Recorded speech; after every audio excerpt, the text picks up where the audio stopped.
Hello, this is the game between Bartosz Socko and Magnus Carlsen. Magnus was black here, and I'm calling this lesson fairy tale about one knight because Magnus did everything what he needs to prevent exchanging of his knight. So he wants to stay alive with that knight. We will see. For the rest of the game, this knight will play the main part in black position. So let's first divide the board and let's see where we should go with our pieces. This is so important because in that way we will know where to play and to not spend energy for unnecessary things. So because of that knight, we know that we want to play on the king side. He's giving us some space advantage there, and we just need to focus how to not lose him and to increase attack on that side. So but the pawn on d4 could be weakness, so we need also, maybe we can't save that knight in some moment because white can trade that, but in that way we will take some of his pawns, so white is not ready yet to take that knight because of that pawn on d4. So that is why first move is bishop g4. He wants to attack the bishop on e2. When white decides to take on e4, then the bishop will fall. So that is why bishop g4 first. It's not easy to play that move. Why? Because he already developed the bishop. But knight bishop g4, and now he wants to increase attack on the pawn on d4. That is also important, and maybe he will capture, we will see. So h3 and then bishop h5, we want to control this diagonal. Rook from f to e1 and then knight f5. Okay, we are increasing attack on that pawn on d4, and now white played knight a4. He wants to eliminate our bishop. But Magnus come up with some really nice idea here. He captured the knight here on f3, and after that he moved the knight from e4 because he doesn't want to trade on e4. It's not perfect time for that. But if white capture now on g5, then the pawn on d4 will fall, definitely, because we have double threat. And if he takes here on b6, that will be also tempo move for us because we will capture with the knight and then the queen is hanging. When he attacks our knight with the queen, we can still play tempo move because we will capture the bishop first and then we will capture the knight on b6. So practically this is good position for black. That is why white didn't capture the knight on g5. He played bishop g4. And now after bishop g4, of course the pawn on d4 is hanging, so why not? We can capture him. Yes, that we will lose the pawn on b7. But again, it's not the same. Yes, that white now open position on the queen side, and maybe he can use that for attack and to capture more pawns.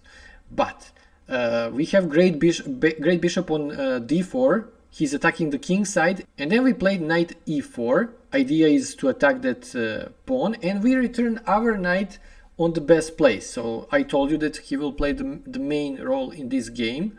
So rook e2 to protect that. And now take a pause if you want, or I will help you a little bit first. So basically Magnus start to calculate here what could happen after knight f2. So he will capture, rook will capture, bishop will take, king will take, and then what? So he already saw some final picture what could happen here. That is why chess could be art. So especially when world champion is playing the game. So why? Because first he saw what he wants to paint, and then he started painting. So we have two different type of positions.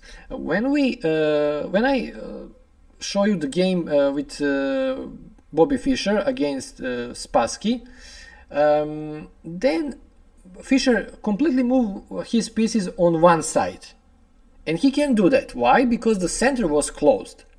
And this is that type of position, strategically position. This is open position. So now we don't have time to do maneuver with our pieces because, of course, white will collect a couple of our pawns. So the time is running low for us. We need to be fast in attack. We need tempo moves. We need some good idea here how to increase attack on that pawn on f2.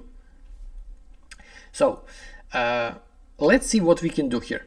So if we trade everything and then maybe check with the queen, that check won't be such, I don't know, some good check because white will just return the king. or maybe even better g3. So let's have a look this knight on 4th rank. When we give check, maybe there is a chance to capture, maybe we can capture that knight on a4, sorry. So for that we need to clear 4th rank. So take a pause, try to find some good move here for black, and on that way he will buy some time for him. That is so important, so tempo move for us. And in that way then he can start with that calculation here, I mean to capture on f2. So h5 is a move. Now white can return the bishop on f3, but it doesn't matter, we will still capture, everything will capture here, and still when we give check with the queen we will capture the knight. So it's easy for us now to see that. So white of course didn't want to just to wait, he captured the pawn at least on h5, and first we played queen h4 here. So still, if he returns the bishop, we will take the knight with tempo. So he played bishop takes on f7. And after that, of course, it's check, we will capture, and queen a8, we will give some material, but take a look now this position. We have 4 attackers on that pawn on f2.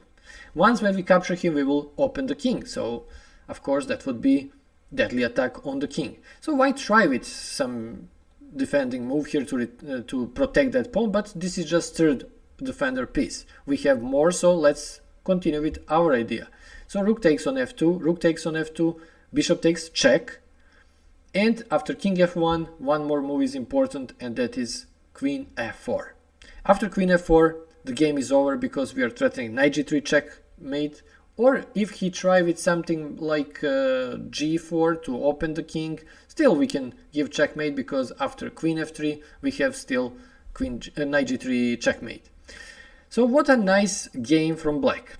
Okay, so let's go again through the whole lesson. First, what is important is to save the knight on e4. I told you this is so important. Magnus recognized that, and that is why I'm calling this a lesson like fairy tale about one knight. He did everything what was necessary to save that knight, so white won't capture that knight.